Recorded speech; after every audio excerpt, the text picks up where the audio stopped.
শরীয়তপুরে চিকিৎসকের উপর হামলার প্রতিবাদে রাজশাহী মেডিকেল কলেজ রামেকে মানববন্ধন অনুষ্ঠিত হয়েছে। সদর হাসপাতালের emergency medical officer doctor Nasir Islam সহ কর্তব্যরত নার্স, কর্মচারী ও আনসার সদস্যের উপর হামলার প্রতিবাদে এ মানববন্ধন অনুষ্ঠিত হয়।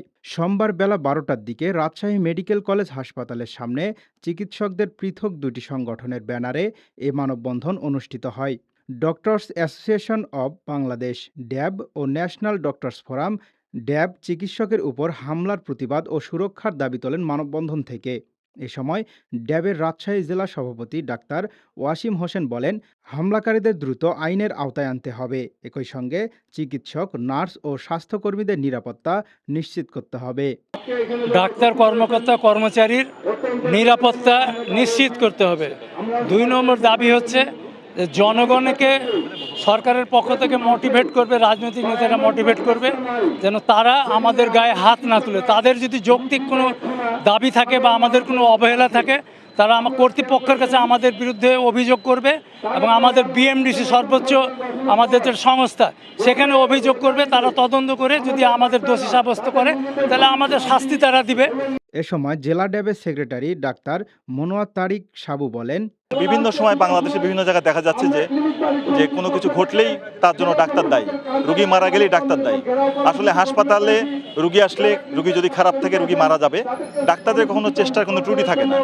কিন্তু জনগণের মধ্যে দেখা যাচ্ছে কিছু সংখ্যক জনগণ ডাক্তারদেরকে তাদের প্রতিপক্ষ তৈরি করছে, যার জন্য সমস্যাগুলো হচ্ছে।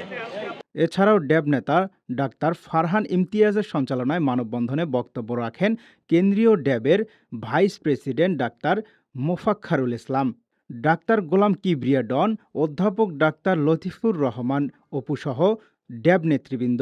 এদিকে 12:30টার দিকে রামেকের সামনে একই দাবিতে মানববন্ধনে এনডিএফ নেতারা এ হামলার বিচার ও চিকিৎসকদের সুরক্ষার দাবি তোলেন।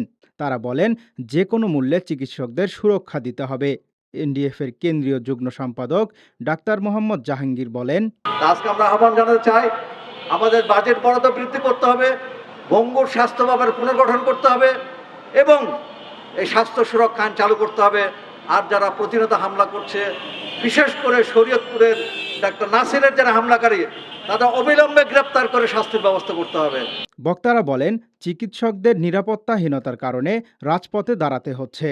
এনডিএফ রাজশাহী জেলা শাখার সভাপতি ডাক্তার রেজাউল করিম চিকিৎসকদের নিরাপত্তা নিশ্চিতকরণের দাবি তোলেন।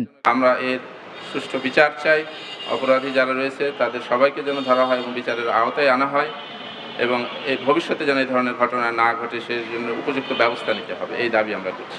জেলা এনডিএফের সহসভাপতি ডাক্তার এম মোর্শেদ জামান মিয়া মানববন্ধনে বলেন, আমরা আপনাদেরকে বলতে চাই, এই ধরনের ঘটনা নতুন নয়, আমাদেরকে মাঝে মাঝে এটার প্রতিবাদ জানাতে হয়। কিন্তু কেন এই ঘটনা ঘটতেছে? শরীয়তপুরের মতো একটি জায়গায়, একটি উপজেলাতে হার্টের রোগী যেটা মাইগ্রেনাল ইনফেকশন নিয়ে ভর্তি হয়েছে, যাকে ওইখানে চিকিৎসা দেওয়ার মতো কোনো প্রকার যন্ত্রপাতি, কোনো প্রকার ওষুধ, ইঞ্জেকশন এবং ওই ইঞ্জেকশন দিয়ে রোগীকে বাঁচানোর মতো যে ভেন্টিলেটর বা আদার যে সাপোর্ট লাগবে তার ন্যূনতম ওই জায়গাতে উপস্থিত নাই।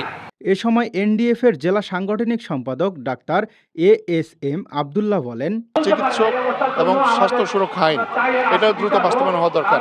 সরকারের কাছে উদ্যত আহ্বান আমি জানাই যে আমাদের এই দাবি দাওয়াগুলো অচিরেই মেনে আমরা যারা রাস্তায় নেমেছি, আমাদের ডাক্তার সমাজকে, চিকিৎসক সমাজকে যেন আমরা ঠিকমতো আমাদের ডিউটি, আমরা যেন মানুষের সেবা দিতে পারি, এই পরিবেশ নিশ্চিত করবেন, এটা আমাদের আহ্বান।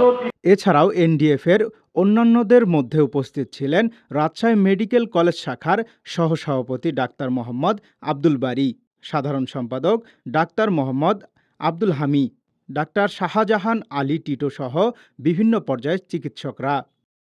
জাকারিয়া আল ফয়সাল, ডেইলি সিটিজেন ভয়েস।